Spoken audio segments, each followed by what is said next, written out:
Welcome to our channel AJ capital ventures. हर money हर voice के इस सीरीज में आपका स्वागत है। इस वीडियो में मैं बहुत ही वैल्यूएबल और इम्पॉर्टेंट टॉपिक पे बात करने वाली हूँ, financial planning for different age groups of womens. India में मेनली विमेंस को 3 कैटेगरीज में डिवाइड किया जा सकता है: young working women, middle age women and pre retirement age women. So इस वीडियो में हम डिटेल में बात करेंगे कि हर एज ग्रुप्स के वुमेन्स अपनी फाइनेंशियल प्लानिंग को कैसे आसान बना सकते हैं। फाइनेंशियल प्लानिंग की सबसे बड़ी खासियत ये है कि आप किसी भी एज में हो, म्यूचुअल फंड में इन्वेस्टमेंट के थ्रू आप इजीली अपने लाइफ के गोल्स को अचीव कर सकते हैं। फर्स्ट ऑफ ऑल, आप किसी भी एज ग्रुप में हो, यंग वर्किंग वुमेन हो, मिडिल एज वुमेन हो या प्री रिटायरमेंट वुमेन हो, अपना इमरजेंसी फंड क्रिएट करें। इसके लिए आप डेब्ट फंड के लिक्विड फंड में, अल्ट्रा शॉर्ट टर्म फंड में इन्वेस्टमेंट कर सकते हैं, क्योंकि ये सेविंग अकाउंट से बेहतर रिटर्न देते हैं और इमरजेंसी के टाइम पे इजीली विड्रॉल भी किए जा सकते हैं। आइए अब बात करते हैं यंग एज वुमेन की फाइनेंशियल प्लानिंग कैसे करनी चाहिए। जनरली 20 से 30 एज ग्रुप की वुमेन्स को यंग वर्किंग वुमेन में काउंट किया जाता है। ये वो स्टेज होता है जहाँ विमेंस अपना करियर स्टार्ट करती है, इनकम स्टार्ट होती है और लाइफ के कुछ नए गोल्स भी बनते हैं, like marriage planning, house planning, higher studies, startup शुरू करना है। इस एज ग्रुप में विमेंस के पास नए ड्रीम्स और एस्पिरेशन भी होते हैं, कार परचेजिंग है, ट्रैवलिंग। और इसी एज में विमेंस के पास कुछ रिस्पॉन्सिबिलिटीज भी होती है, लाइक अपना खर्चा खुद निकालना है, पेरेंट्स की रिस्पॉन्सिबिलिटीज होती है, अर्ली रिटायरमेंट प्लानिंग स्टार्ट करनी है, अपना फ्यूचर सिक्योर करना है।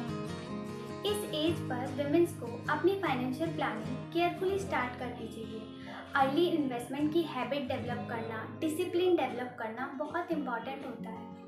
आपकी फाइनेंशियल जर्नी तभी सक्सेसफुल होगी जब आप अपने गोल्स को शॉर्ट टर्म, मीडियम टर्म और लॉन्ग टर्म के हिसाब से डिवाइड करते हैं और उसके हिसाब से इन्वेस्टमेंट शुरू करते हैं। तो अगर आपका कोई शॉर्ट टर्म गोल है 1 से 3 साल के लिए, लाइक मैरिज है, ट्रैवलिंग है, हायर स्टडीज प्लानिंग है, तो इसके लिए आप इक्विटी सेविंग, आर्बिट्राज और लार्ज कैप में इन्वेस्टमेंट कर सकते हैं, क्योंकि ये कम टेन्योर के लिए बेस्ट होते हैं, फ्लेक्सिबल होते हैं, सेफ होते हैं और बेहतर रिटर्न्स देते हैं। अगर आपका कोई मिड टर्म गोल है 4 से 10 साल के लिए, लाइक हाउस पेमेंट करना है या फिर कार परचेजिंग, स्टार्टअप कैपिटल, तो इसके लिए लार्ज एंड मिड कैप और फ्लेक्सी कैप बेस्ट होते हैं, क्योंकि इसमें रिस्क और रिटर्न्स का बैलेंस होता है।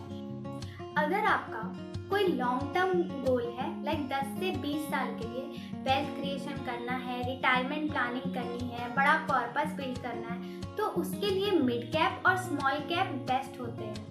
इस एज ग्रुप में अपनी फाइनेंशियल जर्नी अर्ली स्टार्ट करें, क्योंकि टाइम सबसे बड़ा एसेट होता है। आइए अब बात करते हैं मिडिल एज वुमेन्स के फाइनेंशियल प्लानिंग के बारे में। नॉर्मली 30 से 45 एज ग्रुप्स की वुमेन्स को मिडिल एज ग्रुप में काउंट किया जाता है। इस स्टेज पर विमेंस की रिस्पॉन्सिबिलिटीज अपने पीक पर होती है।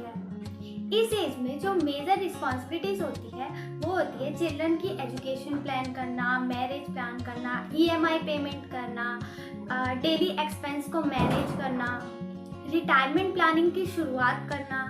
सो इस एज में अगर आपका कोई शॉर्ट टर्म गोल है 1 से 3 साल के लिए, लाइक हाउस रेनोवेशन करवाना है, वेकेशंस है या फिर कोई फाइनेंशियल नीड है, तो उसके लिए dynamic asset allocation fund, balance advantage fund और इक्विटी सेविंग फंड को बेस्ट माना जाता है। इस एज ग्रुप में अगर आपका कोई मीडियम टर्म गोल है 4 से 10 साल के लिए, चिल्ड्रंस की हायर एजुकेशन है या फिर कोई वेल्थ क्रिएशन करना है, तो उसके लिए large cap, flexi cap, large and mid cap और मल्टी कैप सुटेबल होते हैं, क्योंकि ये स्टेबल ग्रोथ देते हैं। अगर आपका कोई लॉन्ग टर्म गोल है 10 से 20 साल के लिए, लाइक रिटायरमेंट प्लानिंग है, कोई बड़ा वेल्थ क्रिएशन करना है, तो उसके लिए लार्ज कैप, मल्टी कैप और फ्लेक्सी कैप एक बेस्ट चॉइस होती है। विमेंस को अपनी रिटायरमेंट प्लानिंग भी अर्ली स्टार्ट कर देनी चाहिए, क्योंकि रिटायरमेंट के बाद इनकम रुक जाती है, हेल्थ एक्सपेंस बढ़ जाते हैं, और एक बेस्ट चॉइस यही है कि हम अपने बच्चों पर डिपेंड ना करें। तो अगर आपके पास 15 से 20 साल का टाइम हॉरिजॉन है तो इक्विटी म्यूचुअल फंड्स रिटायरमेंट के लिए बेस्ट होते हैं। तो मान लीजिए अगर आप 38 साल की हैं और आप 60 इयर्स में अपना रिटायरमेंट चाहती हैं, तो अगर आप 15,000 की मंथली सिप स्टार्ट करती हैं और 12% का एवरेज रिटर्न्स मिलता है, तो रिटायरमेंट तक आपके पास 2.5 से 3 करोड़ तक का कॉर्पस क्रिएट हो सकता है। और रिटायरमेंट के बाद आप अपने कॉर्पस पर SWP लगाकर इनकम जनरेट कर सकती हैं। फॉर एग्जाम्पल, आपको 2 करोड़ के कॉर्पस पर 1 लाख रुपीज मंथली विड्रॉल मिल सकता है without disturbing your main amount. आइए अब बात करते हैं प्री रिटायरमेंट एज विमेंस की। 45 to 55 एज ग्रुप को प्री रिटायरमेंट एज में काउंट किया जाता है। इस समय इनकम स्टेबल होती है बट रिस्पॉन्सिबिलिटीज भी होती है, लाइक रिटायरमेंट प्लानिंग करनी है, वेल्थ क्रिएशन करना है, लोन एंड EMI को ख़त्म कर देना है, वेल्थ प्रिजर्वेशन करना है, क्योंकि अब रिस्क लेने का टाइम नहीं है। तो सेफ, सिक्योर और स्टेबल इन्वेस्टमेंट पर फोकस करें। इस एज में फाइनेंशियल प्लानिंग के लिए अननेसेसरी खर्च को कम करें, डेब्ट फंड के बैलेंस फंड को कंसीडर करें, SWP के थ्रू रिटायरमेंट के बाद रेगुलर इनकम का प्लान बनाएं, क्योंकि पोस्ट रिटायरमेंट कैपिटल सेफ्टी और रेगुलर इनकम ये सबसे बड़ा गोल होता है। दोस्तों, विमेंस के लिए फाइनेंशियल इंडिपेंडेंस बहुत ज़रूरी होता है।